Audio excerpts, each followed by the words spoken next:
here. Annotate for the spotlight on the five. All right. Sighed Maisie, a lazy bird hatching an egg. I'm tired and I'm bored, and I've kinks in my leg. From sitting, just sitting here day after day, is work how I hate it? I'd much rather play. I'd take a vacation, fly up for a rest. If I could find someone to stay on my nest, if I could find someone, I'd fly away free. Then Horton the elephant passes by her tree. Hello, called the lazy bird, smiling her best. You have nothing to do, and I do need a rest. Would you like to sit on the egg in my nest? The elephant laughed. Why over all silly things? I haven't feathers, and I haven't wings. Me on your egg? Why, that doesn't make sense. Your egg is so small, ma'am, and I'm so immense. Tut tut, answered Maisie. I know you are not small, but I'm sure you can do it, no trouble at all. Just sit on it softly. You are gentle and kind. Come be a good fellow, I know you won't mind. I can, said the elephant. Please, begged the bird. I won't be gone long, sir. I give you my word. I'll hurry right back. Why I'll never be missed. Very well, said the elephant, since you insist. You want a vacation, go fly off and take it. I'll sit on your egg and I'll try not to break it. I'll stay and be faithful. I mean what I say. Toodaloo, sang the sang out Maisie and fluttered away. The first thing to do, murmured Horton. Let's see. The first thing to do is to prop up this tree and make it much stronger. That has to be done. Before I can own it, I must wait a ton. Then carefully, tenderly, gently he crept up the trunk to the nest where the little egg slept. Then Horton, the elephant, smiled. Now that's that. And he said, and he said, and he said, and he said, and he said all the day, and he kept the egg warm, and he said all that night through a terrible storm. Nice. Very nice. Go ahead. It poured and it lightning, it thundered, it rumbled. It this isn't much fun. The poor elephant grumbled. I wish you'd come back, 'cause I'm cold and I'm wet. I hope that Match's bird doesn't forget. But Matchy by this time was far beyond reach, enjoying the sunshine way off in Palm Beach, and having such fun, such a wonderful rest. Decided she'd never go back to her nest. So Horton kept sitting there day after day, and soon it was autumn.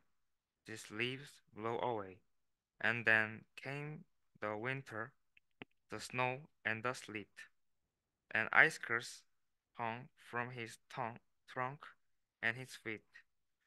But Horton kept sitting and said with a sneeze, I will stay on this egg, and I won't let it freeze. I meant what I said, and I said what I meant. An elephant's faithful 100%. So poor Horton sat there the whole winter through, and then came the springtime with troubles anew. His friends gathered round, and they shouted with glee, Look, Horton the elephant's up in the tree. They touted, they teased him, they yelled it. How absurd. Old Horton, the elephant thinks he's our bird. They left and they left. Then they all ran away. And Horton was lonely. He wanted to play. But he sat on the egg and continued to say, I meant what I said, and I said what I meant. An elephant faithful 100%. No matter what happens, his eggs must be tended. But poor Horton's trouble were far from ended. For while Horton sat there so faithful, so kind, three hunters came sneaking up softly behind it. He heard the man's footstep. He turned with a start. Three rifles were aiming right straight at his heart. Did he run? He did not. Horton stayed on that nest. He held his head high, and he drew out his chest, and he looked at the hunters as much as to say, "Shoot if you must, but I won't run away." I meant what I said, and I said what I meant. An elephant's faithful, 100%. All right, good. Next. But the men didn't shoot, much to Horton's surprise. They dropped their three gun and they stared with wide eyes. Look, they are shot. Can such a thing be? An elephant sitting on the top of the tree. It's strange, it's amazing, it's wonderful new. Don't shoot him. We'll catch him. That's just what we'll do. Let's take him alive. Why is terribly funny. We'll sell him back home to a circus for money. And the first thing he knew, they had built a big wagon with rope on the front for the pullers to drag on. They dug up his tree and they put it inside, with Horton so sad that he practically cried. "We're off," the man shouted, and off they all went, with Horton unhappy 100%. Up out of the jungle, up into the sky, up over the mountain 10,000 feet high, then down to the mountain and down to the sea, went the cart with the elephant, egg, nest and tree, then out of the wagon and onto a ship, out over the ocean and all what a trip, rolling and tossing and splashing with a spray. And Horton said day after day after day, "I meant what I said, and I said what I meant. But oh, am I seasick? 100%. After bobbing around for 2 weeks like a cork, they ran at last in the town of New York. All assured, the man shouted, and down with the lurch went Horton the elephant still on his perch, tied on to a board that could just scarcely hold him. Bump! Horton landed, and then the man sold him. Sold to a circus, then week after week. They showed him to a people at 10 cents a peek. They took him to Boston, to Kalamazoo, Chicago, Weehawken, and Washington too. To Dayton, Ohio, St. Paul, Minnesota, to Wichita, Kansas, to Drake, North Dakota, and everywhere thousands of folk flocked to see and laughed at the elephant up in a tree. Poor Horton grew sadder the farther he went, but he said, as he sat in the hot noisy tent. Nice. I meant what I said, and I said what I meant. An elephant's faithful 100%.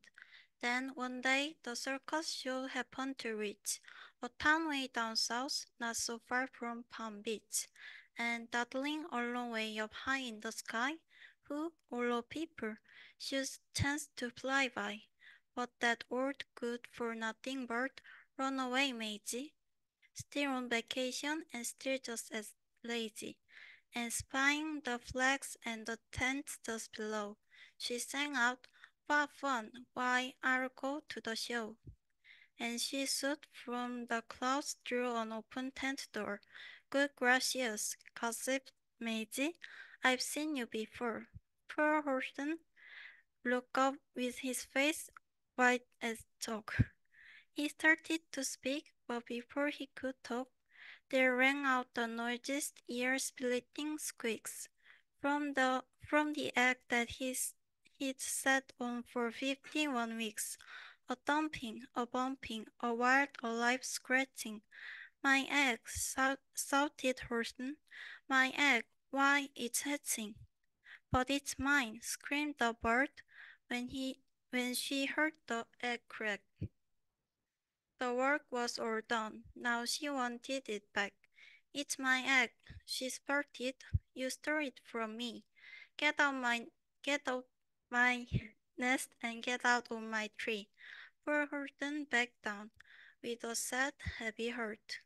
But at that very instant, the egg burst apart, and out of the pieces of red and white shell from the egg that he sat on so long and so well. Horton the elephant saw something with. It had ears and a tail and a trunk just like his. And those people came shouting, "What's all this about?" They looked, they and they started at the they stared with their eyes popping out. Then they cheered and they cheered and they cheered more and more. They'd never seen anything like it before. "My goodness, my gracious," they shouted. "My word, it's something brand new. It's an elephant bird. And it should be like that." Because Houston was faithful, he said and he said. He meant what he said and he said what he meant. And they sent him happy. They sent him home happy 100%. All right. Very nice. Very nice, everybody.